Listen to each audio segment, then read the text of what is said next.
Abres el portátil, te dices, hoy sí, hoy voy a concentrarme. Y, sin embargo, antes de que el primer minuto termine, ya has cedido el timón. Una notificación, un correo con urgencia inventada, un mensaje que exige respuesta inmediata, una reunión que se alarga como una sombra. Y tú, que querías trabajar, acabas reaccionando. No estás creando, estás apagando fuegos. No estás dirigiendo tu día, estás siendo dirigido. Mira con honestidad. ¿Cuántas veces, al final de la jornada, sientes ese cansancio extraño? No el cansancio noble de quien ha hecho lo esencial, sino el agotamiento turbio de quien ha estado ocupado sin avanzar. Has contestado, has saltado de una tarea a otra, has defendido tu posición, has intentado quedar bien, has tolerado interrupciones como si fueran inevitables. Y aún así queda un vacío. Lo importante sigue esperando, lo profundo no se tocó. Lo que de verdad construye tu futuro se pospuso otra vez. En el trabajo moderno se premia una clase de ruido, el que corre, el que responde rápido, el que parece siempre disponible. Pero esa disponibilidad constante tiene un precio, la pérdida de tu atención. Y quien pierde su atención, aunque tenga talento, termina vendiéndolo a plazos, porque el talento sin atención es como una espada sin filo, se agita, pero no corta, se mueve, pero no transforma. La atención no es un lujo, es tu capital interior, es el recurso que decide si tu mente será una herramienta o un mercado, si tu día será una obra o un collage de fragmentos. Y aquí es donde conviene recordar la vieja verdad estoica, tan simple que resulta incómoda. No controlas lo que el mundo te arroja, pero sí controlas lo que permites que gobierne tu ánimo. No puedes apagar el ruido del entorno, puedes, en cambio, construir un silencio dentro de ti. No un silencio vacío, sino un silencio firme, como una fortaleza. Marco Aurelio escribió para sí mismo en medio de guerras, responsabilidades, intrigas y la presión de un imperio. No necesitaba imaginar un día difícil, lo vivía. Y aún así, su obsesión no era dominar a otros, sino dominar su propia mente. Esa es la paradoja. El poder real no está fuera. Está en tu capacidad de permanecer dueño de ti cuando todo intenta arrancarte esa propiedad. Porque el problema no es el trabajo. El problema es cómo te relacionas con el trabajo. La tensión no viene solo de las tareas, sino de la mente que se dispersa, que anticipa, que dramatiza, que busca aprobación, que se ofende, que se compara. El estrés, muchas veces, es la atención secuestrada por cosas que no merecen tu entrega. Piensa en esto. Cada interrupción no solo te quita tiempo, te roba continuidad. Y la continuidad es donde nace la excelencia. La creatividad, la claridad, el criterio, la estrategia, incluso la calma, necesitan un espacio que el mundo no te dará por cortesía. Ese espacio tienes que conquistarlo. Y no se conquista con apps, ni con promesas, ni con el típico «mañana empiezo». Se conquista con hábitos, pequeños actos repetidos, disciplina humilde, un entrenamiento diario. Hoy quiero proponerte algo que no es una teoría bonita ni una fantasía de productividad. Es una forma de vivir el trabajo con dignidad. Una manera de estar en la oficina, en casa, en reuniones, en correos, en pantallas, sin disolverte, sin perderte, sin convertirte en el reflejo nervioso de lo que otros exigen. Se trata de 11 hábitos de atención estoica en el trabajo, 11 prácticas que no solo te harán más eficiente, sino más libre. Libre no significa tener menos tareas. Libre significa que tus tareas no te posean, que el ritmo de tu empresa no se convierta en el ritmo de tu alma, que tu valor no dependa de una respuesta inmediata ni de una opinión cambiante, que puedas sostenerte en medio de la presión sin volverte áspero, que puedas responder sin reaccionar, que puedas actuar sin precipitarte, que puedas trabajar sin abandonar tu centro. Sé que quizás pienses, eso suena bien, pero mi trabajo no me deja. Te entiendo. Hay días que parecen una emboscada, urgencias, llamadas, plazos, personas difíciles. Pero precisamente por eso el estoicismo es útil. No se diseñó para la comodidad, sino para la adversidad. No es una filosofía para quien tiene tiempo de sobra, sino para quien necesita claridad cuando el tiempo falta. Imagina por un momento que en lugar de empezar cada mañana en modo defensa, comienzas con una intención nítida, que, en lugar de entrar en un correo como quien entra en una tormenta, entras como quien entra en un templo, con criterio, con orden, con respeto por tu mente. Imagina que cuando alguien te provoca, no te arrastra, que cuando una reunión se vuelve caótica, tú permaneces claro, que cuando llega una crítica, la conviertes en entrenamiento, que cuando el ruido aumenta, tu atención se vuelve más precisa, más afilada, más tuya. Eso es lo que vamos a construir, no de golpe, no con perfección, sino con constancia, porque la atención, como el carácter, se forja, y se forja donde más cuesta, en lo cotidiano, en lo pequeño, en lo repetido, en el instante exacto en que ibas a abrir otra pestaña y decides volver, en el segundo en que ibas a responder con impulso y eliges respirar, en el momento en que ibas a quejarte y escoges hacer lo correcto. Tú no necesitas un día más fácil para ser fuerte, necesitas una mente más entrenada, y esa mente entrenada no nace de la motivación, sino del hábito. La motivación es un viento, el hábito es una columna. Así que quédate conmigo. Si trabajas en una oficina, si teletrabajas, si lideras un equipo, si eres autónomo, si estás empezando o si estás agotado, esto es para ti. Vamos a recorrer 11 hábitos, uno por uno, como quien construye una armadura invisible. Al final, no solo trabajarás mejor, vivirás mejor, porque la persona que gobierna su atención, gobierna su vida. Empecemos por el primer principio, distinguir, con precisión y sin engaños, qué depende de ti y qué no. Ahí empieza la libertad, ahí empieza la calma, ahí empieza por fin la atención. La mayoría de la gente cree que la atención es una capacidad técnica, casi mecánica, concentrarse como quien aprieta un tornillo. Pero en el terreno real del trabajo, la atención no se pierde por falta de inteligencia, se pierde por falta de gobierno interior. Y ahí es donde el estoicismo deja de ser una palabra elegante para convertirse en una herramienta diaria, tan concreta como un martillo. Te enseña a colocar la mente donde debe estar, no donde el mundo intenta empujarla. La atención estoica no es tensión, no es forzarte hasta quedarte rígido, ni encerrarte en un silencio frágil que se rompe con el primer correo. Es una forma de soberanía. Es la decisión, repetida a lo largo del día, de no entregar tu ánimo a lo que no lo merece. Es aprender a habitar el trabajo como un lugar donde puedes ejercer virtud, no como un escenario donde te arrastran las circunstancias. Para comprenderlo, conviene mirar con claridad una idea que Marco Aurelio practicaba como un entrenamiento constante. La vida te presenta estímulos, pero la interpretación es tuya.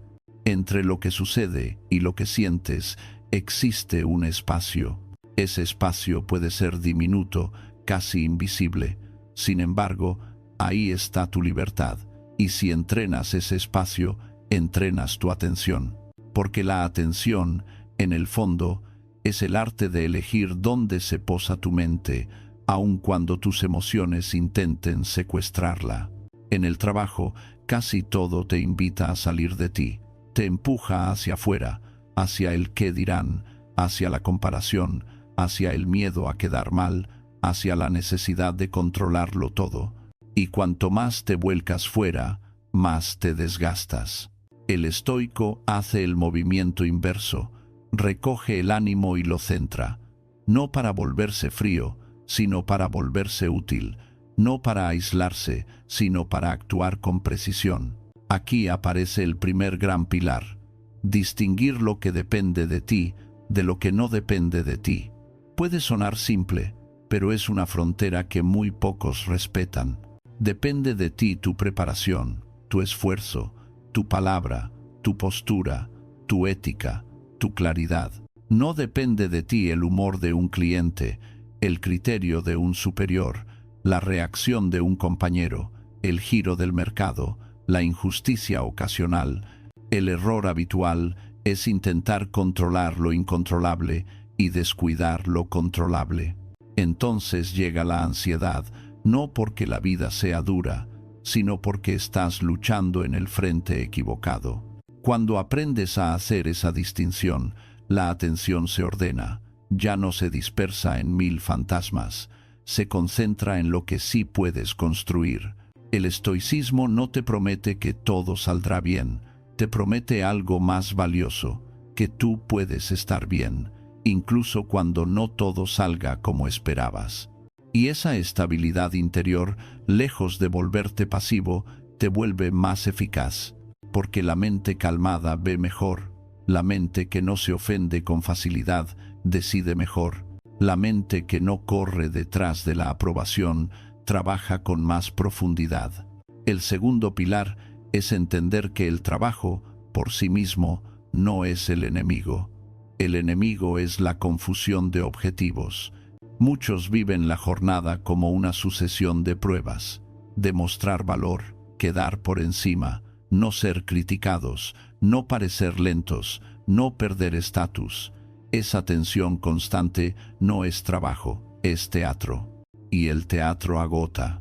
El estoico, en cambio, vuelve una y otra vez a una pregunta silenciosa: ¿cuál es mi deber aquí? No como una carga, sino como una brújula. El deber no es obediencia ciega, es responsabilidad elegida. Es poner lo mejor de ti en lo que haces, aunque nadie aplauda, aunque no haya reconocimiento inmediato. La atención se debilita cuando el propósito se diluye. Por eso los estoicos no separaban la ética de la acción. La ética era el motor de la atención. Cuando tu propósito es noble y claro, tu mente tiene un punto fijo. Cuando tu propósito es agradar a todos o controlar el resultado, tu mente se vuelve una hoja al viento. El trabajo entonces se convierte en una arena de emociones y cada interacción te arranca un pedazo. El tercer pilar, quizá el más decisivo, es reconocer las tres fuerzas que roban tu atención en el mundo laboral. La primera es la dispersión, saltar de estímulo en estímulo como si cada sonido fuera una orden. La segunda es la reactividad emocional, dejar que un comentario, una mirada o un tono decidan tu estado de ánimo. La tercera es el ego, la necesidad de ser visto, de tener razón, de ganar. Si estas tres fuerzas gobiernan, tu atención será siempre débil, por mucho que intentes concentrarte. Y aquí llega una idea incómoda. La atención no se fortalece solo reduciendo distracciones externas, se fortalece reduciendo el ruido interno. Puedes apagar el móvil y aún así seguir distraído por dentro. Puedes cerrar todas las pestañas y seguir rumiando una conversación. Puedes tener silencio y aún así estar en guerra contigo. El trabajo real de la atención es interior. Ver tus impulsos sin obedecerlos, reconocer tus emociones sin convertirlas en tiranas, detectar tus fantasías de control sin alimentarlas. Marco Aurelio se repetía una y otra vez que el alma se tiñe del color de sus pensamientos. Si tu mente se alimenta de quejas, de sospechas, de miedo, de prisa, tu atención se vuelve turbia. Si se alimenta de claridad, de templanza, de justicia, de fortaleza, tu atención se vuelve limpia, no porque la vida cambie, sino porque tú cambias la forma de estar en ella. Por eso la atención estoica no es una técnica para hacer más cosas, es una disciplina para hacer lo esencial con integridad. Te enseña a trabajar sin perderte, a moverte con firmeza, sin volverte duro, a escuchar sin quedar atrapado, a responder sin incendiarte, a sostener el día con un ánimo que no depende de la aprobación ni de la calma externa. En este punto, ya puedes sentir la diferencia. No se trata de concentrarte más, sino de vivir desde un centro, de tener un lugar interior al que vuelves cada vez que el mundo te empuja. Y ese retorno, repetido, se convierte en hábito, un hábito de presencia, un hábito de dirección, un hábito de respeto por tu mente. Ahora que tienes esta base, lo siguiente es convertirla en acción concreta. No con grandes discursos, sino con un gesto simple y poderoso que marcará tu jornada antes de que el caos empiece. Una intención breve, clara, casi sagrada. Un solo hilo que mantendrá tu atención unida cuando todo tire de ella. Ahí comienza el verdadero entrenamiento. La intención no es un deseo difuso, es una orden íntima. Es lo que decide, en silencio, si tu jornada será una sucesión de impactos o una línea de acción. En el mundo laboral, casi todo conspira para que empieces el día a remolque. Abres el correo, ves un asunto urgente, respondes, alguien te escribe, saltas, una reunión aparece, te adaptas. Sin darte cuenta, la primera hora ya la ha diseñado el exterior. Y si el exterior diseña tu primera hora, terminará diseñando tu ánimo. El estoico no comienza con el ruido, comienza con la dirección.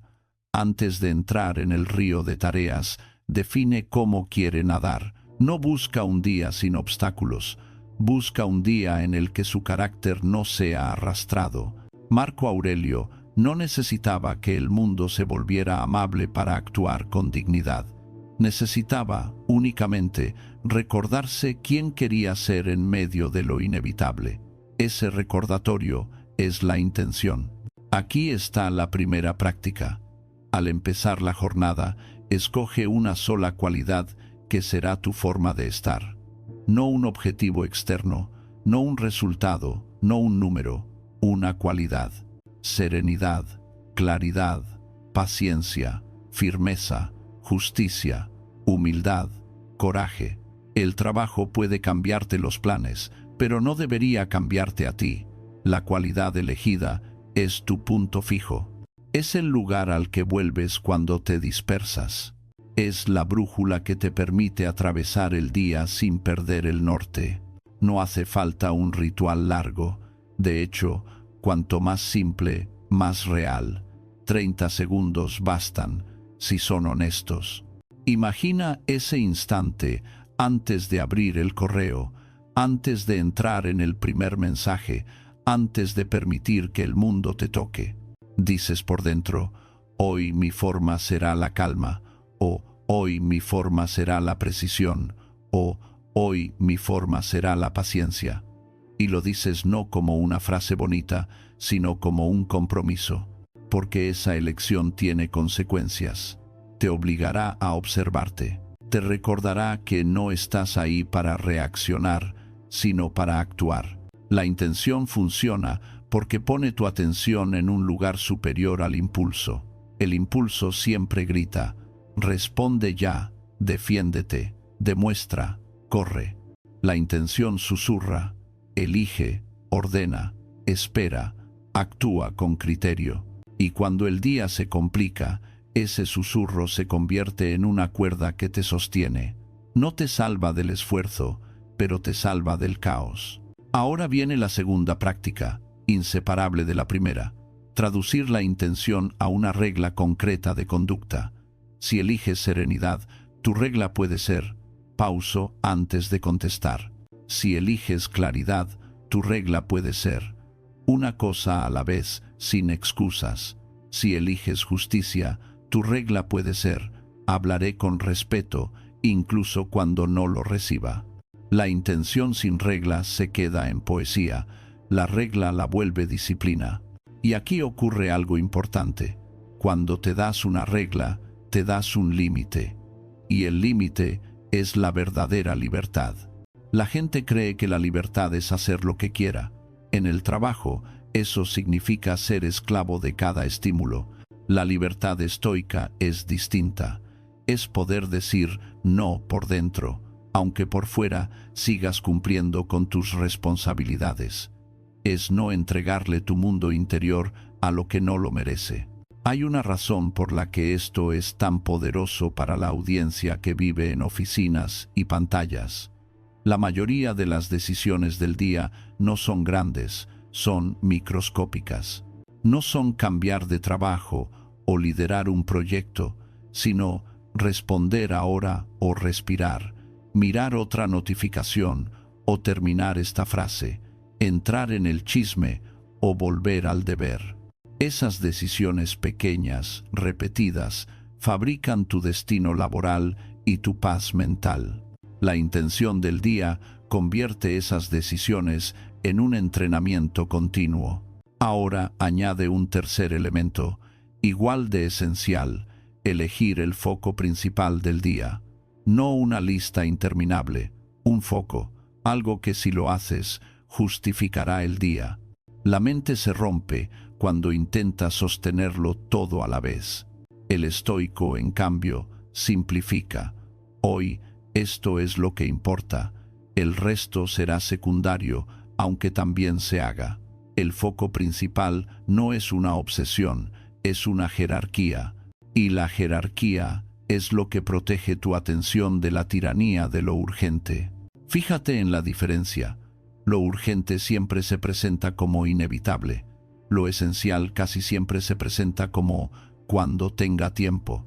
Pero el tiempo nunca aparece por cortesía, se crea con decisión. Y la decisión se facilita cuando sabes que estás protegiendo.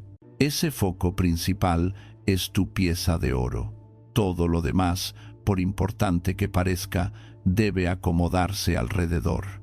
En este punto ya tienes un inicio de día que no depende de la suerte. Una cualidad, una regla, un foco, 3 cosas. No te hacen invencible, pero te hacen consciente. Y la conciencia es la puerta por donde entra la mejora. Pero incluso con la mejor intención, el mundo va a intentar interrumpirte desde el primer minuto. Y aquí es donde la mayoría cae. Tienen un plan mental, pero no tienen un gesto físico que lo sostenga. El cuerpo abre la puerta a la mente. Por eso, el estoicismo no es solo filosofía, es práctica. Necesitas un pequeño acto que marque el paso entre me arrastra el día y entro al día con dirección.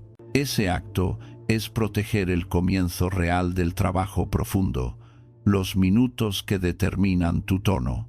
Piensa en ello como el encendido de una lámpara.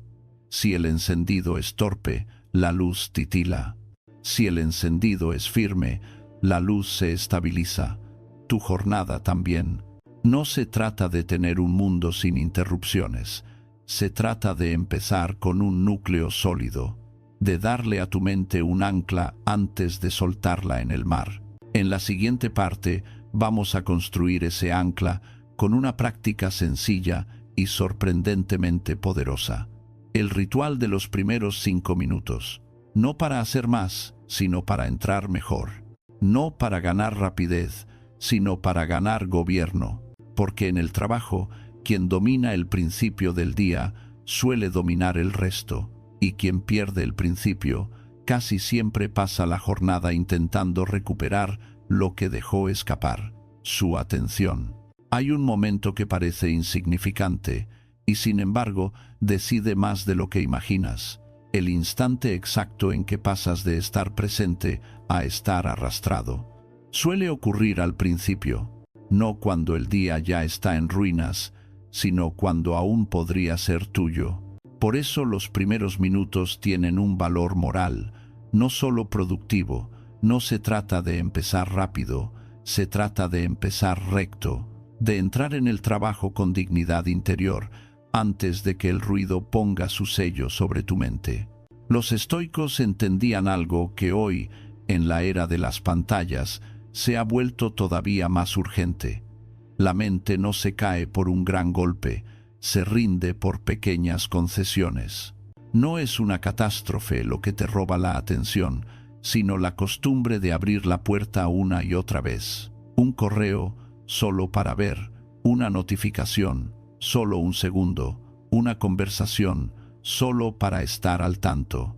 Y cuando te das cuenta, has entregado el mando. Has empezado el día obedeciendo impulsos. Y lo que empieza obedeciendo suele terminar exhausto. El ritual de los primeros 5 minutos no es un truco de productividad, es una decisión de soberanía.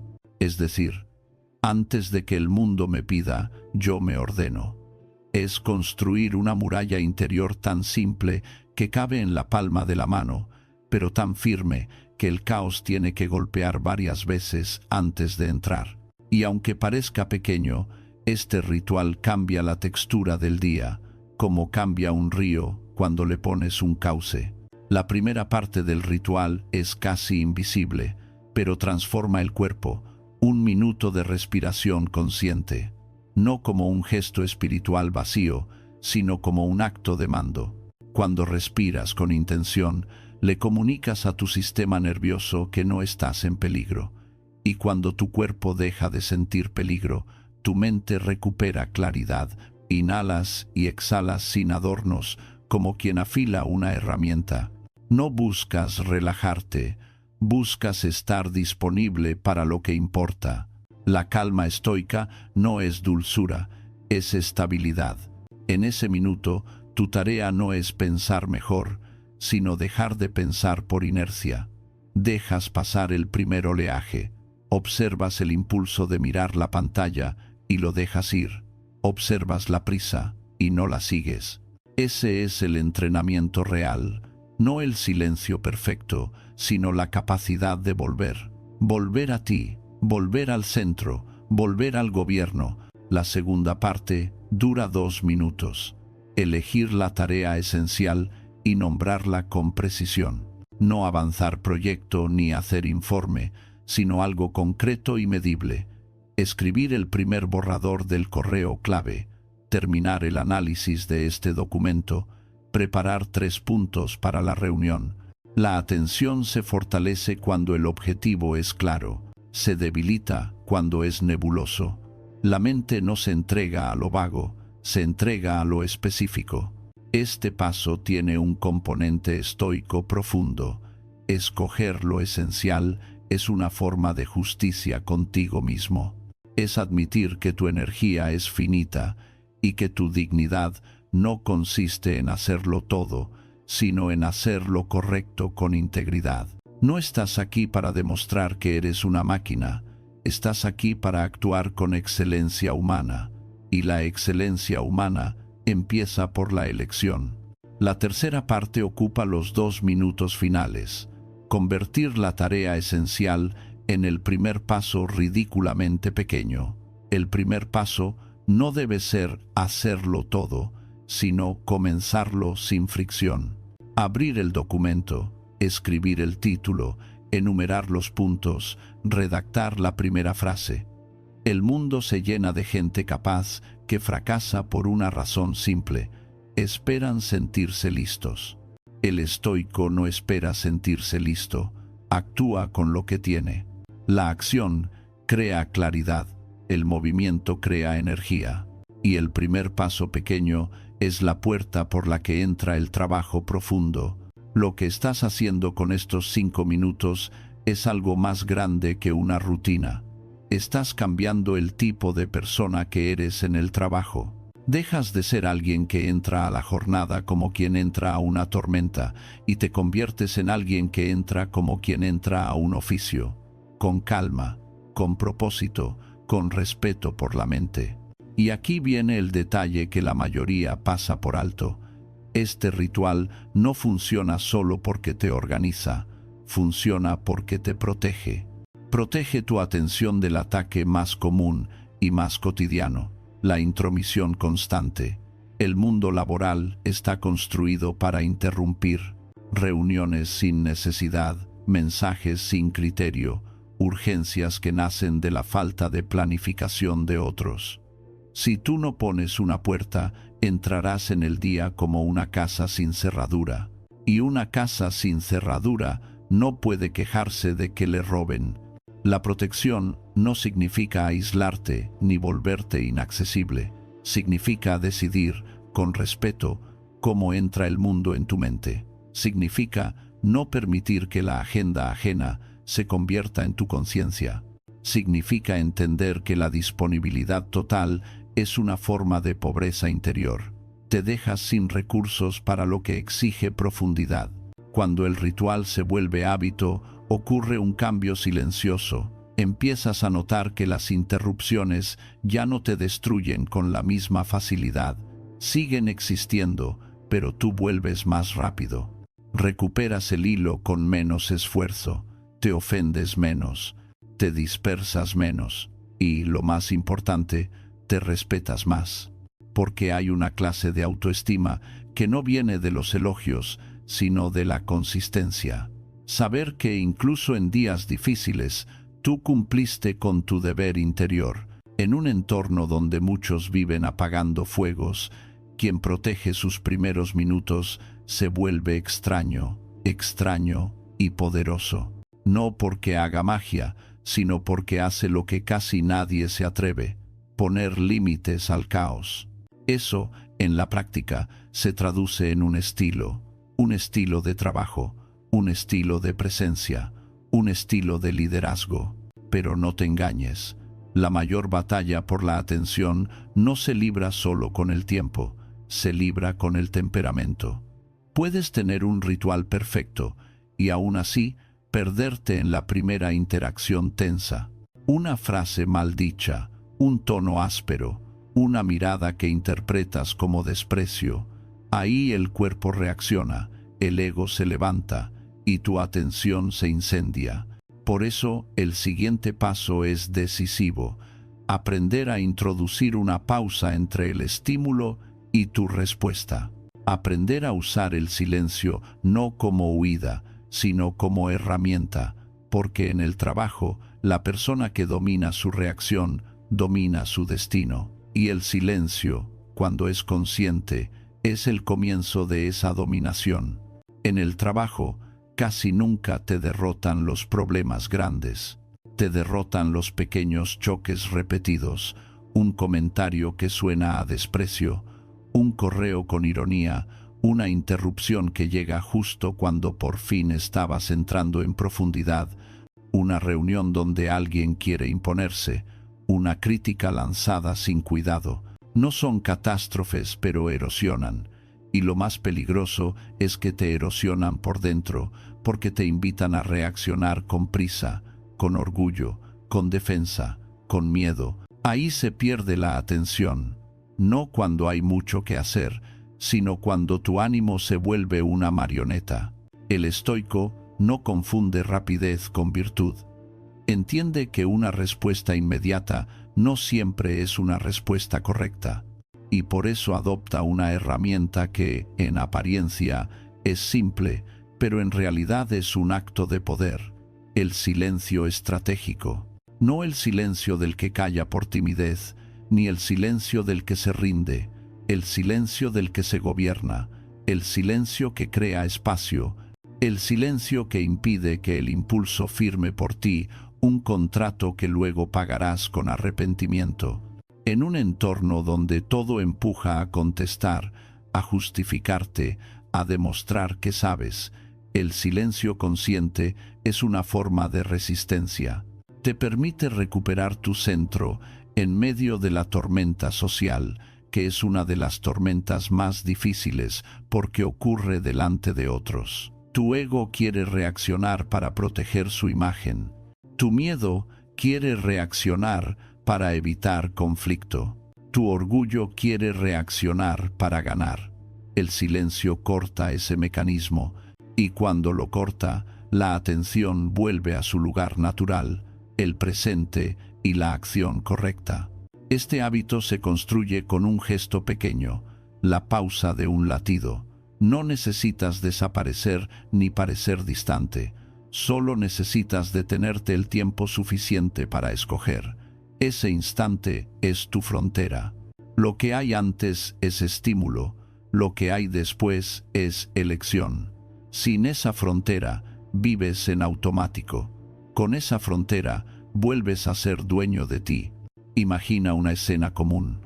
Alguien te acusa de algo injustamente en una reunión. La sala se tensa, tu cuerpo se calienta, notas la urgencia de hablar, de defenderte, de contraatacar. Si respondes desde ese calor, quizá ganes una frase brillante, pero perderás tu claridad. En cambio, aplicas el silencio estratégico, miras un segundo, respiras sin que se note y dejas que el impulso pase como una ola. No estás tragando humillación. Estás evitando convertir una incomodidad en una guerra. Cuando hablas después, lo haces con precisión, y la precisión, en el trabajo, es más respetada que el ruido. El silencio estratégico tiene una regla de oro. No es ausencia de palabras, es presencia de intención. Callas para escuchar mejor, para ver mejor, para elegir mejor. Callas para no regalarle a nadie el control de tu estado interior. Y esto, curiosamente, genera autoridad. No la autoridad teatral del que intimida, sino la autoridad tranquila del que no se precipita. En una oficina llena de reacciones rápidas, quien se toma un segundo parece más serio, más sólido, más confiable. Pero el silencio por sí solo no basta. Porque no es suficiente con no reaccionar, hay que responder. La diferencia es crucial. Reaccionar es obedecer, responder es decidir. Y decidir implica un criterio, una brújula interior que no se mueve con cada emoción.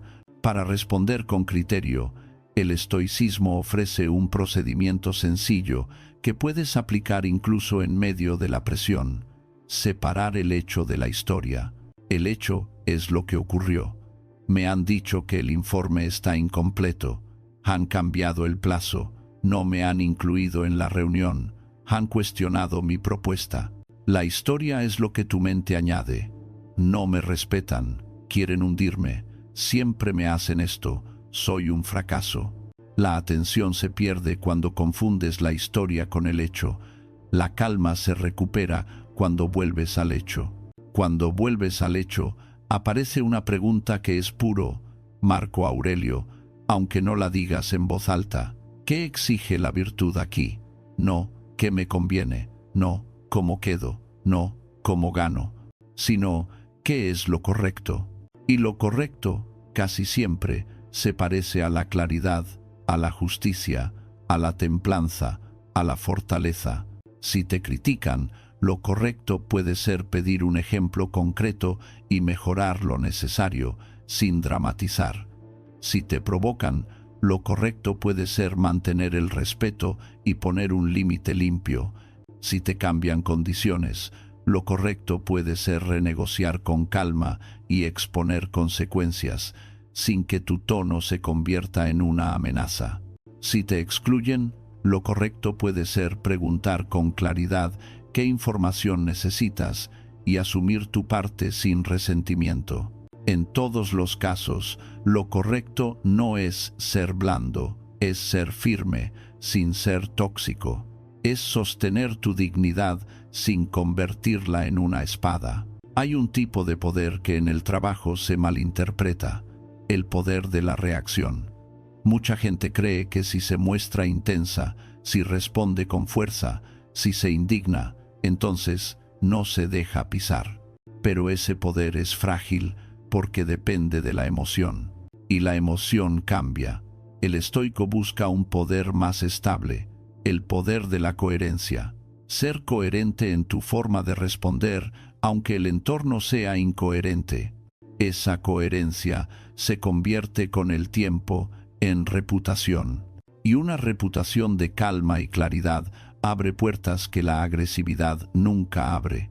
Además, responder en lugar de reaccionar protege tu energía. Piensa en cuánta energía se va en conversaciones internas. ¿Por qué me dijo eso?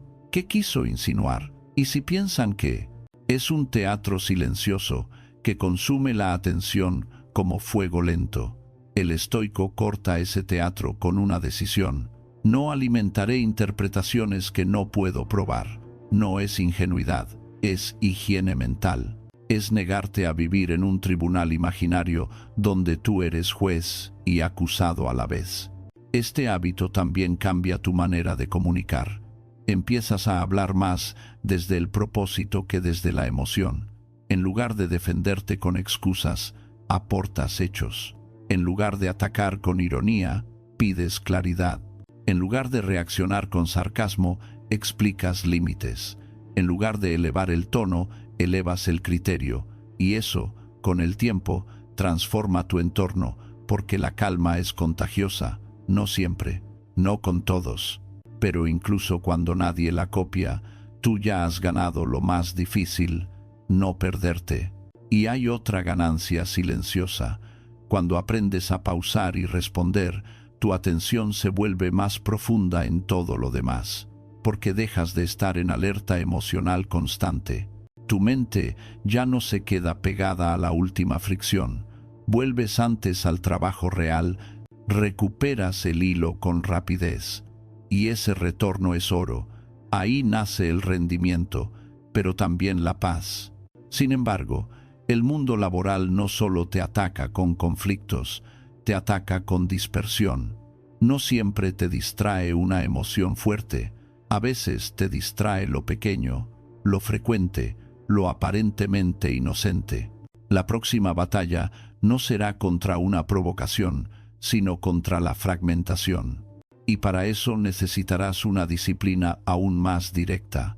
Hacer una sola cosa a la vez, como si tu atención fuese una antorcha y tú decidieras dónde ilumina. Porque quien divide su atención se divide a sí mismo.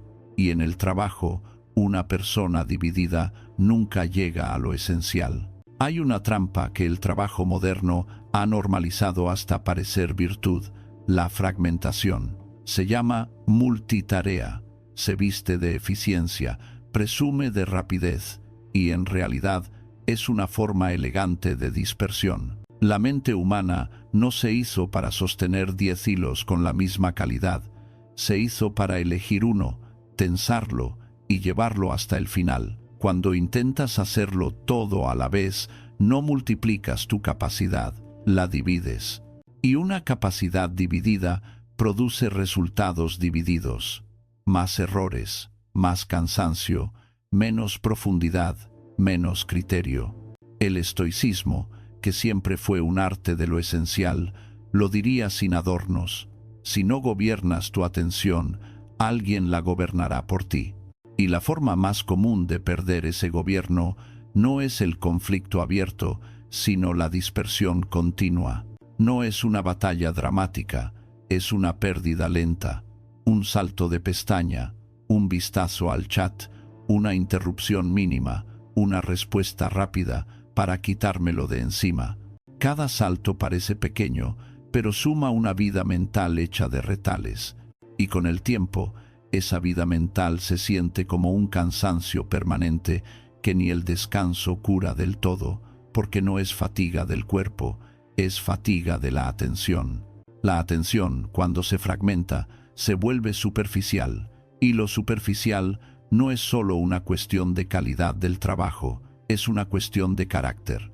Porque el carácter se construye en la capacidad de permanecer cuando no apetece, permanecer cuando hay tentación de huir, permanecer cuando el impulso pide novedad, permanecer en una tarea hasta darle forma. Ese permanecer es la fortaleza estoica en su versión más cotidiana, no una épica de guerra, sino una épica de escritorio. Por eso el hábito que ahora construimos es radicalmente simple: una sola cosa a la vez.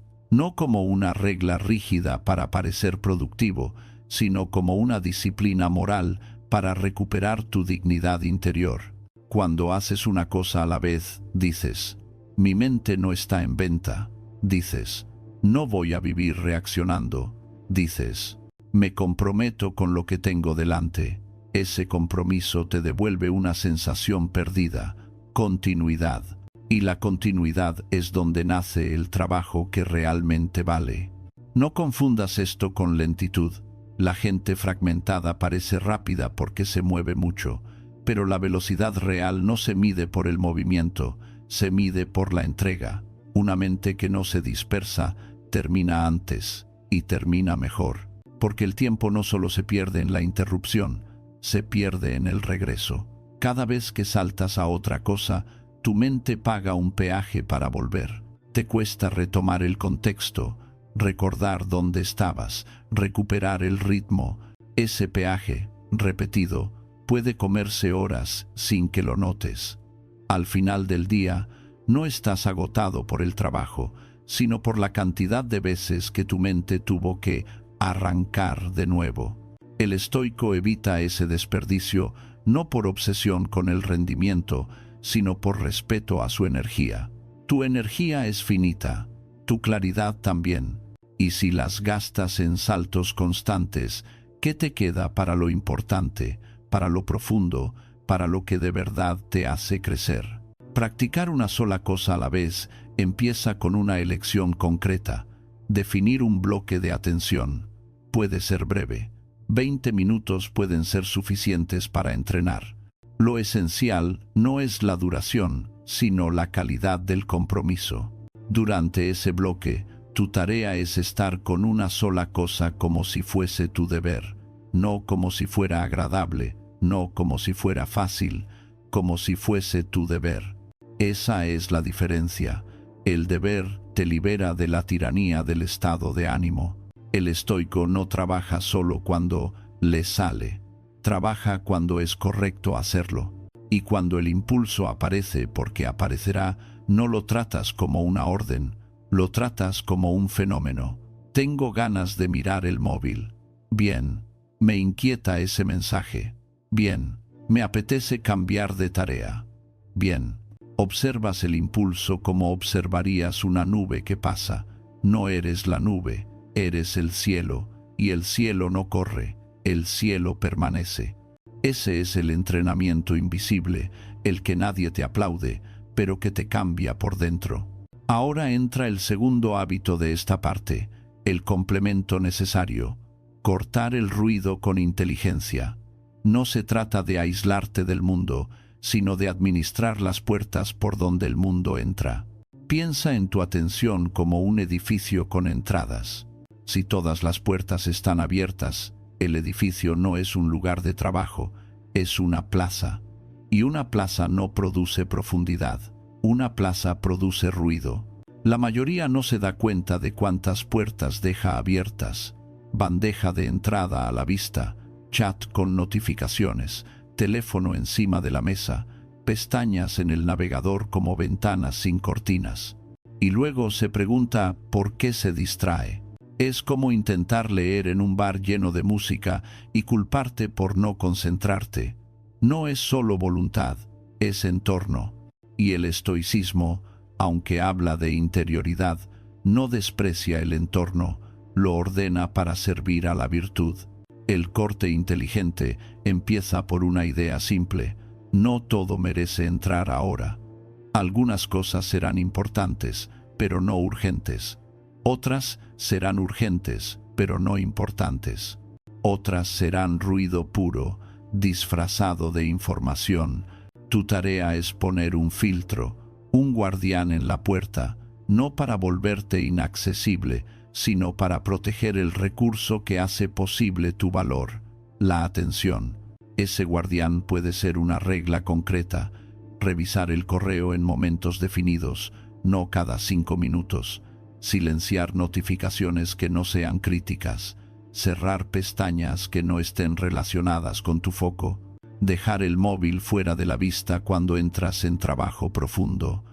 Cada uno de estos actos parece pequeño, pero su efecto es gigantesco, porque la mente funciona por señales. Lo que ve, lo desea. Lo que desea, lo persigue. Si reduces las señales, reduces las persecuciones. Y aquí aparece una verdad incómoda pero liberadora. Muchas interrupciones no son inevitables, son permisos que tú concedes. Nadie puede obligarte a mirar una notificación en el segundo exacto en que aparece. Nadie puede obligarte a contestar un mensaje en el instante en que llega. La cultura laboral intenta convencerte de lo contrario. Si no respondes rápido, quedas mal. Pero el respeto verdadero no se gana por rapidez ciega, se gana por fiabilidad. Y la fiabilidad nace de la atención profunda, no de la disponibilidad permanente. Cuando practicas una sola cosa a la vez y cortas el ruido, algo cambia. El día deja de sentirse como una persecución. Empiezas a sentir que tú llevas el ritmo. Y esa sensación es rara al principio, porque la mente adicta al estímulo confunde paz con vacío. Quiere llenar el silencio con algo. Pero si resistes, si mantienes el bloque, si vuelves una y otra vez, ocurre una transformación. Empiezas a disfrutar de la continuidad, empiezas a ver mejor, a pensar mejor, a escribir mejor, a decidir mejor y, sobre todo, empiezas a respetarte más porque estás haciendo lo que la mayoría no se atreve, dedicarte entero a algo. Sin embargo, incluso con bloques y filtros, todavía hay un peligro: hacer mucho, pero no lo correcto. Puedes concentrarte en una tarea y aún así estar dedicando tu vida a lo secundario. Por eso la siguiente parte será un paso más profundo. Aprender a priorizar no por urgencia ni por presión, sino por valor. Porque la atención, cuando se une a una brújula moral, deja de ser solo concentración, se convierte en dirección. Y la dirección es lo que convierte un trabajo en una obra. Concentrarse es valioso, pero no es suficiente. Puedes tener una mente disciplinada y aún así estar trabajando en la dirección equivocada. Puedes proteger tu atención como un tesoro y, sin embargo, invertirla en lo secundario. Esa es una de las tragedias silenciosas del mundo laboral. Personas con talento y esfuerzo que terminan agotadas porque ponen lo mejor de sí en tareas que no lo merecen. No fallan por pereza, fallan por falta de jerarquía. Y sin jerarquía, la atención se convierte en una fuerza ciega, empuja, pero no guía. El estoicismo añade a la atención una brújula. No pregunta primero ¿qué me apremia?, sino ¿qué es lo correcto? Y lo correcto, en el trabajo, no es una idea abstracta, es una elección diaria entre lo urgente y lo valioso, entre el ruido y la contribución, entre el alivio inmediato y la construcción a largo plazo. Para un estoico, priorizar no es un truco de agenda, es un acto de virtud. Hay una razón profunda. El tiempo no es solo un recurso, es vida. Cada hora que entregas al trabajo es una hora que ya no vuelve. Si la entregas por miedo, por impulso o por presión social, la pierdes dos veces, una en el reloj y otra en la dignidad. Si la entregas con criterio, aunque te canses, te fortaleces, porque vivir con criterio es vivir con paz. En el entorno profesional, lo urgente tiene una estrategia: grita, aparece con signos de exclamación, con frases como «lo necesito ya», con llamadas inesperadas, con reuniones que se convocan sin preparación. Lo valioso rara vez grita, lo valioso susurra: «si me haces, tu vida cambia», pero como susurra, muchos lo aplazan. Y al aplazarlo, renuncian a lo que podría elevar su trabajo: pensamiento profundo, calidad, aprendizaje, estrategia, creatividad, mejora real. A cambio, se quedan con una sensación de productividad vacía, mucho movimiento, poca construcción. El hábito estoico que hoy construimos es este: priorizar desde la virtud. ¿Qué significa? Significa elegir tus tareas con un criterio que no depende de la ansiedad. Significa que tu atención se orienta por principios, no por presión. Significa que, antes de dejarte arrastrar por el siguiente incendio, te preguntas, ¿qué contribuye de verdad? ¿Qué mejora algo real? ¿Qué sostiene el propósito del equipo, del proyecto, del cliente, de la misión? Y, al mismo tiempo, ¿qué estoy haciendo solo para calmar mi inquietud o para quedar bien? La virtud aquí no es moralismo, es claridad. Es actuar de manera que, al final del día, puedas mirarte sin sentirte traicionado. Marco Aurelio insistía en no apartarse de la naturaleza de lo que uno es, un ser racional, social, capaz de justicia y fortaleza. En el trabajo, eso se traduce en una forma concreta de priorizar, elegir lo que aporta valor real a otros, lo que mejora el sistema, lo que construye confianza, lo que reduce errores, lo que crea calidad. Esa es la justicia aplicada a la agenda. Para hacer esto práctico, necesitas un criterio simple que puedas recordar en medio de la presión. No una matriz complicada, sino una pregunta que corte como una espada. Si hoy solo pudiera completar una cosa, ¿cuál sería la más digna de mi atención? Digna no significa la más cómoda. Significa la que, por su impacto, por su alineación con el propósito, por su necesidad real, merece tu energía finita. Luego viene el segundo filtro. ¿Esto es esencial o es ruido disfrazado? El ruido disfrazado tiene formas seductoras, tareas que te mantienen ocupado, correos que te hacen sentir responsable, reuniones donde tu presencia no cambia nada, detalles que perfeccionas para evitar tomar decisiones difíciles. El estoico mira ese disfraz y no se deja engañar, no porque sea arrogante, sino porque es honesto. Sabe que la mente a veces busca actividad para evitar vulnerabilidad. Hacer lo esencial suele exigir coraje. Coraje para decir no. Coraje para posponer lo que otros esperan de ti en el instante. Coraje para sostener un límite sin agresividad. Y aquí aparece un punto delicado. Priorizar desde la virtud no significa ignorar urgencias legítimas. El mundo real tiene emergencias y la responsabilidad estoica no es vivir en una burbuja. La diferencia está en esto. El estoico atiende la urgencia sin convertirla en su forma de vida. Resuelve el incendio, sí, pero no construye su identidad alrededor de apagar incendios, porque eso sería condenarse a un trabajo sin dirección. La dirección se construye con decisiones repetidas. Una forma poderosa de sostenerla es establecer un pilar del día, un bloque dedicado a lo valioso que no se negocia, salvo por una crisis auténtica. Ese pilar es la inversión. Es donde crece tu reputación real, no la del que responde rápido, sino la del que entrega calidad.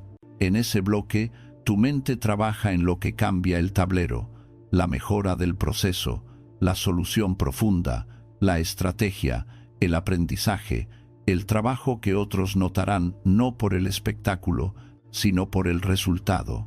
Al priorizar así, descubres algo.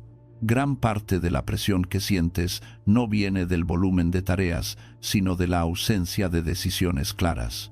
Cuando no decides qué es lo importante, todo se vuelve importante, y cuando todo es importante, nada lo es. La mente se asfixia. En cambio, cuando decides, el día se simplifica. No se vuelve fácil, pero se vuelve nítido. Y la nitidez reduce el estrés porque reduce la ambigüedad. También hay un aspecto emocional. La gente suele priorizar desde el miedo. Miedo a decepcionar, miedo a perder oportunidades, miedo a ser juzgado. Pero el miedo es un mal consejero porque te empuja a complacer en lugar de contribuir. La virtud, en cambio, te empuja a construir en lugar de reaccionar, y construir genera un tipo de confianza que el miedo nunca produce. Porque cuando sabes que estás actuando con rectitud, soportas mejor la crítica y la incertidumbre. No porque te vuelvas insensible, sino porque tienes fundamento. Priorizar desde la virtud también mejora tus relaciones profesionales. Cuando tu criterio es claro, comunicas mejor. Puedes decir, ahora mismo estoy en una tarea crítica, lo tomo después a tal hora. Eso no es desinterés, es respeto por el trabajo. Y, paradójicamente, el respeto se contagia. Quien se respeta a sí mismo enseña a otros cómo tratarlo. Quien se abandona para quedar bien enseña a otros a abandonarlo. Hay otro enemigo silencioso que este hábito combate: la sensación de que tu trabajo no tiene sentido.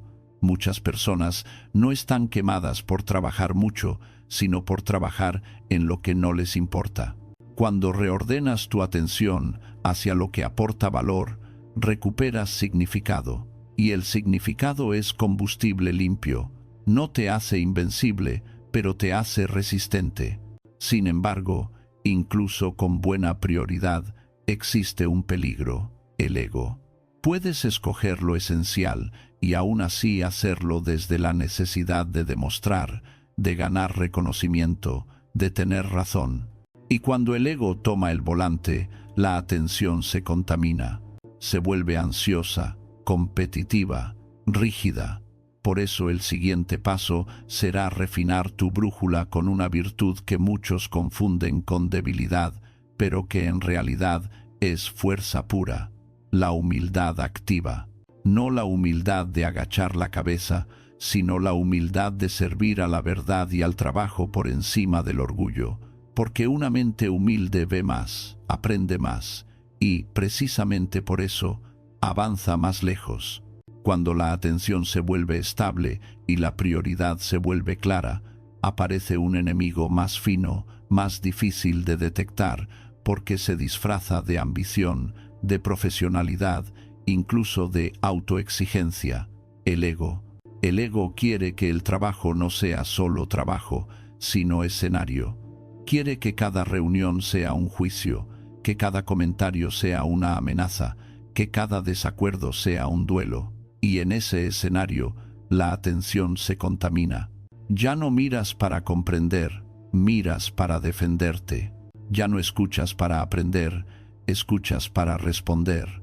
Ya no actúas para construir, actúas para demostrar. El estoicismo no te pide que mates el ego, te pide que lo pongas en su lugar, que dejes de servirlo, porque el ego es un amo insaciable. Hoy te exige aplausos, mañana te exige control, pasado te exige superioridad. Y mientras lo alimentas, tu mente se vuelve más frágil, no más fuerte. Te ofendes más fácil, te tensas más, te comparas más, te distraes más. Y lo peor, pierdes la libertad interior por la que has estado entrenando. Aquí entra una virtud que en la cultura laboral suele malinterpretarse: la humildad. Muchos la confunden con falta de carácter, con dejarse pisar, con conformismo. Pero la humildad estoica no es encogerse, es ver la realidad sin el filtro de la vanidad. Es tener la valentía de no mentirte. Es poder decir: puedo estar equivocado.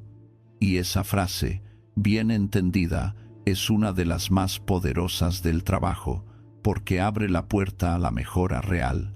La humildad activa, así la llamaremos, no es pasiva, no es silenciosa por miedo, no es sumisión, es una forma de acción limpia. Es elegir la verdad por encima de la imagen. Es elegir el resultado por encima de la victoria personal. Es elegir la calidad por encima de la necesidad de reconocimiento. Y precisamente por eso, la humildad activa protege tu atención, porque la libera del teatro. Una mente humilde trabaja mejor por una razón simple: no está ocupada en parecer, está ocupada en hacer. Cuando no necesitas impresionar, puedes observar con calma. Cuando no necesitas ganar, puedes aprender rápido. Cuando no necesitas tener razón siempre, puedes corregirte antes. Y en el trabajo, Corregirte antes es una ventaja competitiva real.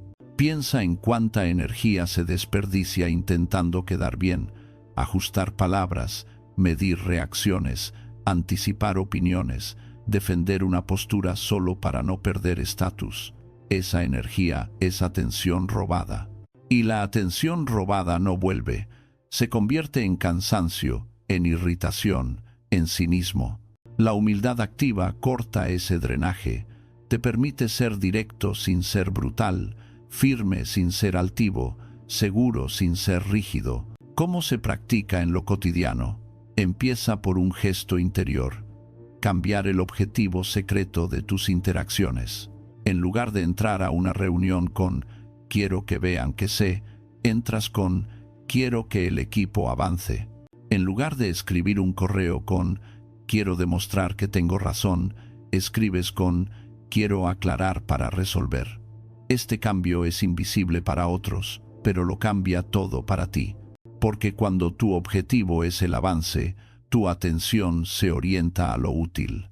Cuando tu objetivo es la imagen, tu atención se orienta a lo frágil. La humildad activa también se expresa en una disciplina sencilla: hablar menos de ti y más del trabajo. No porque tu voz no importe, sino porque el protagonismo constante intoxica. El estoico no se borra, se coloca. Se coloca como una herramienta al servicio de una tarea. Y esa colocación produce respeto, aunque no siempre produzca aplausos inmediatos. Con el tiempo, la gente confía más en quien no necesita adornarse. Hay una prueba práctica que revela la humildad activa en segundos. ¿Cómo reaccionas cuando alguien corrige tu idea? Si tu primera respuesta es justificarte, estás defendiendo el ego. Si tu primera respuesta es preguntar ¿qué parte no funciona?, estás defendiendo el trabajo. Y defender el trabajo es defender tu futuro, porque ahí está la mejora. Marco Aurelio hablaba de aceptar la verdad con gusto, como quien encuentra un tesoro. El tesoro no es la crítica, el tesoro es la oportunidad de pulir. Ahora bien, la cultura corporativa está llena de críticas torpes, injustas o malintencionadas. Aquí, la humildad activa necesita ir acompañada de templanza. No todo lo que te dicen es verdad. No toda crítica merece tu obediencia. La humildad estoica no es tragarse cualquier cosa, es examinar sin ofenderte. Es separar el contenido útil del veneno emocional. Es decir, por dentro, si hay algo que puedo mejorar, lo tomo. Si no lo hay, lo dejo pasar. Eso es poder, porque el insulto solo hiere si te agarras a él, y el estoico aprende a no agarrarse. Este hábito se vuelve aún más fuerte cuando lo conectas con una idea decisiva. La reputación es externa, el carácter es interno. La reputación sube y baja como el viento, el carácter se forja como piedra. Si vives para la reputación, tu atención siempre estará pendiente de miradas ajenas. Si vives para el carácter, tu atención vuelve a tu deber, y el deber es estable, es una base. La humildad activa también te protege de otra enfermedad moderna, la comparación. En el trabajo, siempre habrá alguien que avance más rápido, alguien que cobre más, alguien que tenga más visibilidad, alguien que parezca más brillante. Si dejas que eso te gobierne, tu atención se convertirá en un monitor de vidas ajenas. Empezarás a vivir mirando el marcador, no el camino. Y quien vive mirando el marcador pierde lo único que puede entrenar, su propia excelencia. El estoico se recuerda algo sencillo: la competencia real es contigo mismo. Estoy actuando mejor que ayer, estoy más claro, más justo, más firme, más útil. Esa es una comparación que construye, no que envenena. Y cuando tu atención se orienta a esa mejora, la envidia se debilita. No porque desaparezca mágicamente, sino porque pierde alimento. La envidia se alimenta de la idea de que la vida es un concurso de aplausos. El estoicismo te enseña que la vida es un concurso de carácter. Además, La humildad activa hace algo que pocos valoran. Te vuelve más agradable sin que lo intentes. No el agradable complaciente, sino el agradable sólido. La gente respira mejor alrededor de alguien que no está compitiendo en cada frase. Los equipos funcionan mejor cuando hay menos egos chocando. Los conflictos se reducen cuando alguien puede decir «tienes razón» sin sentir que muere por dentro. Esa capacidad, en una organización, vale oro. Y hay un punto final, casi poético. La humildad activa devuelve ligereza. Cuando dejas de cargar con la obligación de impresionar, trabajas con más calma. Cuando dejas de temer tanto la crítica, arriesgas con más inteligencia. Cuando dejas de obsesionarte con tener razón, aprendes más. Y aprender más es una de las formas más directas de prosperar sin perderte. Pero incluso con humildad, habrá momentos en los que la crítica te golpee fuerte. Habrá palabras que duelan, evaluaciones que irriten, comentarios que parezcan injustos. La pregunta entonces no es cómo evitarlo, porque no puedes, sino cómo transformarlo. El siguiente hábito es precisamente ese: convertir la crítica en entrenamiento, como un gimnasio del carácter. Porque si logras eso, ya no habrá nada en el trabajo que pueda robarte la atención por mucho tiempo. La crítica, en el trabajo, es inevitable. Puede llegar con buena intención o con torpeza, con precisión o con veneno, en privado o delante de otros.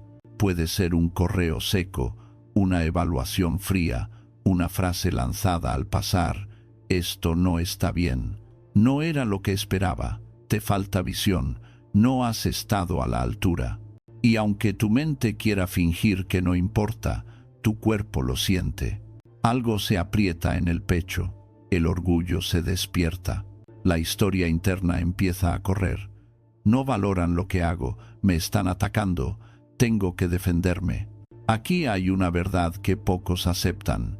La crítica no te hiere por lo que es, sino por lo que tú haces con ella. No por la frase en sí, sino por el diálogo que construyes después. Muchas personas no sufren 5 segundos de crítica, sufren 5 horas de rumiación. Y esa rumiación es una de las formas más crueles de pérdida de atención. Te roba el presente, te roba la claridad, te roba la energía que podrías convertir en acción. El estoicismo propone una transformación radical. Tratar la crítica como entrenamiento, no como una sentencia sobre tu valor, sino como una oportunidad para fortalecer tu carácter y afinar tu trabajo. Marco Aurelio se entrenaba para recibir lo desagradable sin derrumbarse, para convertirlo en material de construcción. No porque disfrutara del golpe, sino porque entendía que la vida no le debía suavidad. Le debía, como mucho, la posibilidad de actuar con virtud. Convertir la crítica en entrenamiento empieza por recuperar la soberanía del primer instante. Cuando escuchas algo que te molesta, tu primer impulso suele ser reaccionar, pero tú ya has practicado el espacio entre estímulo y respuesta. Ahora lo aplicas con más profundidad. No te apresuras a negar, no te apresuras a justificar, no te apresuras a devolver el golpe. Respiras por dentro y te dices: esto es un estímulo, no una orden. Ese recordatorio corta el secuestro emocional, y cuando lo corta, tu atención vuelve al lugar correcto, el hecho, no la humillación imaginada. Luego viene un gesto esencial: separar la crítica en 2 partes. La primera parte es el contenido útil, si lo hay. La segunda parte es la forma, que puede ser torpe, injusta o incluso malintencionada. Si mezclas ambas, te pierdes. Si las separas, te fortaleces. El contenido útil es oro, la forma desagradable es ruido. El estoico toma el oro y deja el ruido. No necesita pelear con el ruido, porque pelear con el ruido solo añade más ruido. Esta separación es un arte. Requiere una mente que no se defienda por instinto, Requiere humildad activa, sí, pero también justicia contigo mismo, porque aceptar contenido útil no significa aceptar maltrato. Puedes mejorar tu trabajo sin permitir que te falten al respeto. Puedes reconocer un error sin arrodillarte. Puedes escuchar sin rendirte. Esa combinación apertura y firmeza es la marca de un carácter maduro. Después, haces la pregunta decisiva: ¿qué parte de esto depende de mí? Ahí vuelve la primera ley estoica, pero aplicada al filo de la emoción. Depende de ti revisar, corregir, aprender, ajustar el proceso, comunicar mejor. No depende de ti el tono con el que te hablaron, la intención del otro, la política interna, la manera en que se reparten los méritos. Si centras tu energía en lo que no depende de ti, te quemas. Si la centras en lo que depende de ti, creces. Y crecer es la única venganza que vale. Hay algo que transforma por completo la experiencia de la crítica. Dejar de interpretarla como amenaza a tu identidad y verla como información sobre tu rendimiento. Tu identidad no es tu informe. No eres tu presentación. No eres tu error. Eres la persona que puede mejorar.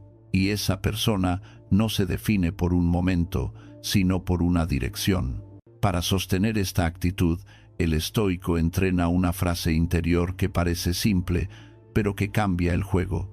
No me están atacando, me están mostrando algo.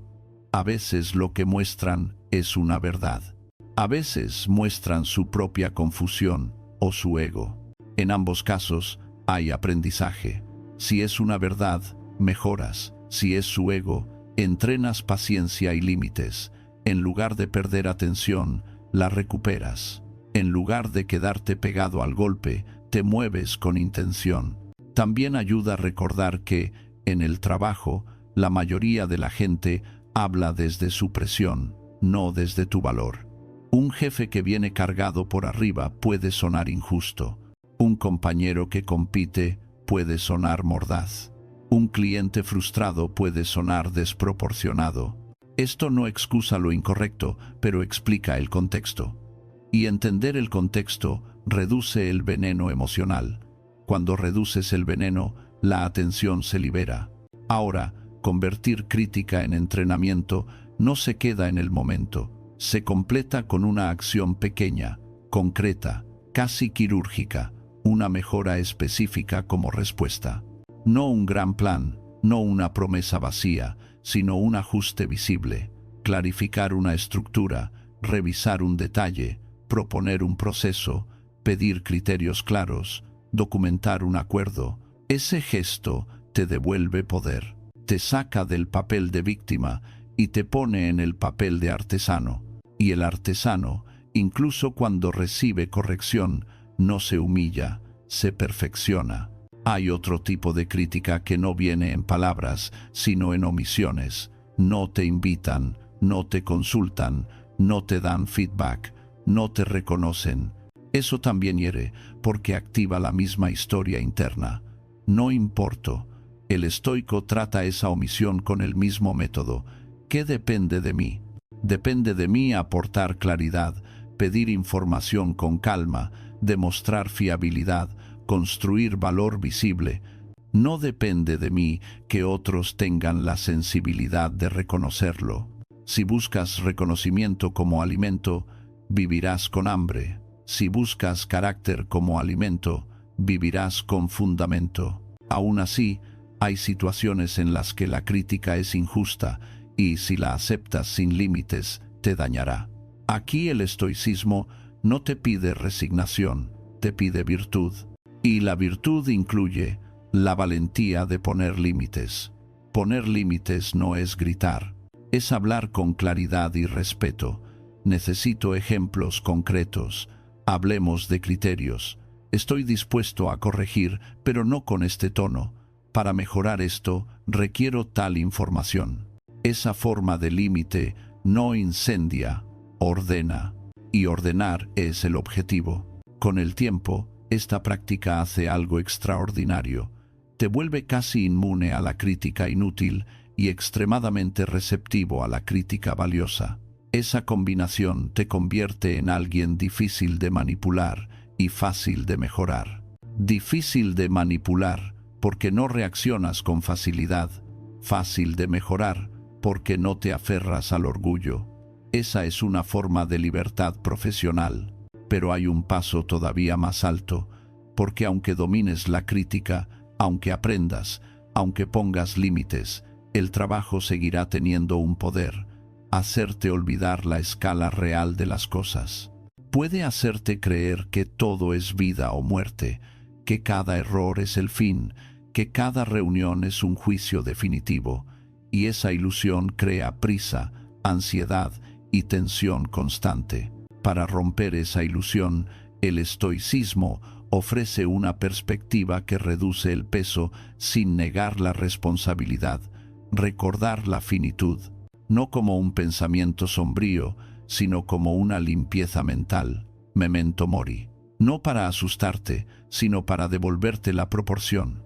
Porque cuando recuperas la proporción, recuperas la atención más pura, la que se dedica a lo que realmente importa. Hay una forma de estrés que no proviene del trabajo en sí, sino de la medida equivocada con la que lo miras. Cuando todo parece definitivo, cuando cada correo suena a sentencia, cuando cada reunión se vive como un tribunal, tu atención se vuelve rígida y ansiosa. Te vuelves vulnerable a la prisa, a la comparación, al miedo de equivocarte, a la necesidad de control. Y entonces ocurre lo más triste. Trabajas mucho, pero vives poco, porque tu mente está siempre en otra parte, imaginando consecuencias, anticipando juicios, inflando problemas. El estoicismo propone un antídoto que no es evasión, sino proporción. Lo llamaban memento mori, recuerda que eres finito, no como una amenaza oscura, sino como un recordatorio luminoso. No para despreciar el trabajo, sino para devolverlo a su tamaño real. Porque cuando recuerdas la finitud, muchas urgencias pierden su teatro, muchos dramas se desinflan. Y en ese espacio aparece una forma de serenidad muy práctica. Haces lo que debes, sin convertirlo en una prisión interior. Marco Aurelio se repetía, con una claridad casi cortante, que todo pasa. Las opiniones, los elogios, las críticas, los cargos, los éxitos, los fracasos. Y que, si todo pasa, no tiene sentido sacrificar el carácter por un instante. En el trabajo moderno, esta idea es medicina. ¿Vale la pena perder tu calma por un correo mal escrito? ¿Vale la pena perder tu dignidad por una discusión que dentro de un año no recordarás? ¿Vale la pena traicionarte por quedar bien en una reunión? La finitud no te vuelve indiferente, te vuelve selectivo, te enseña a elegir batallas, te enseña a reservar tu atención para lo esencial. Memento mori no es pensar en la muerte para deprimirse, es pensar en el tiempo para vivir con firmeza. Es recordar que tu energía es limitada y que cada minuto de atención es un minuto de vida. Por eso, cuando lo aplicas al trabajo, te vuelves más eficiente, sí, pero sobre todo, te vuelves más humano, trabajas con más presencia, respondes con más calma y, paradójicamente, eso te hace más respetado, porque la gente confía en quien no se derrumba por cada ola. Este recordatorio de proporción se vuelve especialmente poderoso cuando la oficina te empuja a la prisa. La prisa, casi siempre, es una emoción, no una necesidad. La prisa suele nacer de una historia. Si no lo hago ya, quedo mal. Si no respondo ya, me juzgarán. Si no corro, me quedo atrás. El estoico observa esa historia y la mide con la escala de la finitud. Se pregunta, ¿esto es realmente urgente o solo está gritando? Y, si es urgente, actúa. Si solo grita, vuelve al deber con calma. Esa distinción, repetida, es la diferencia entre una carrera constante y un trabajo con dirección. Cuando aplicas Memento Mori, algo se afina en tu forma de decidir. Dejas de buscar perfección como escudo emocional.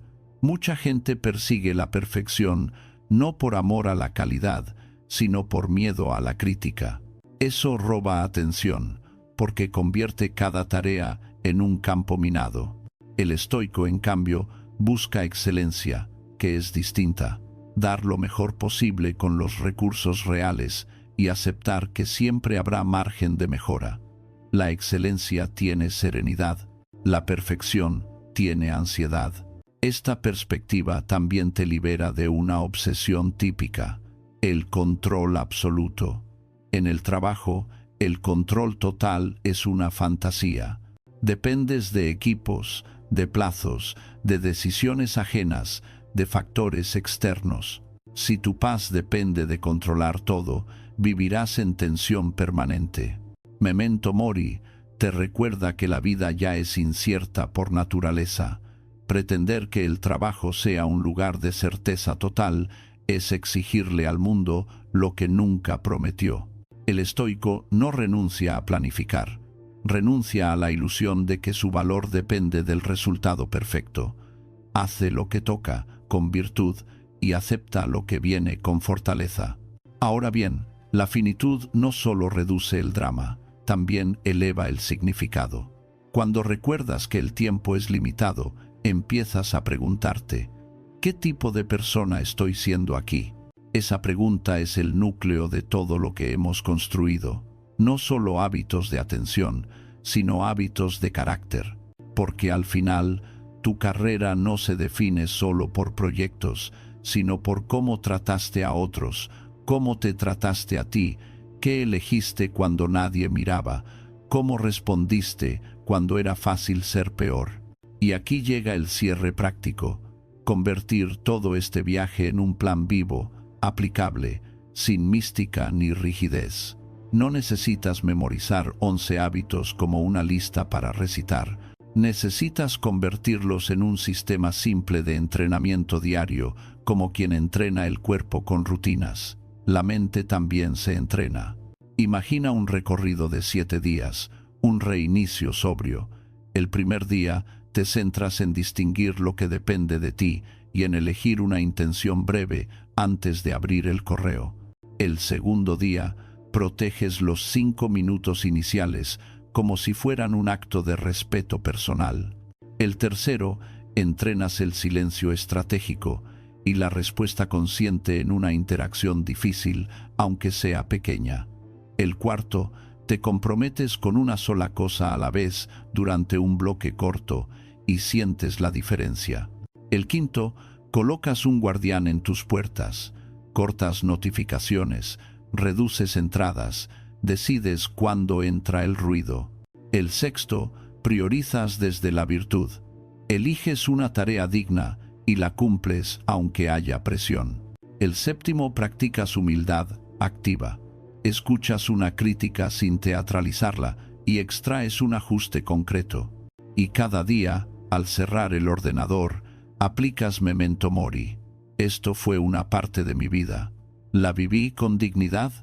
No hace falta que lo hagas perfecto, hace falta que lo hagas real, un pequeño porcentaje mejor cada día.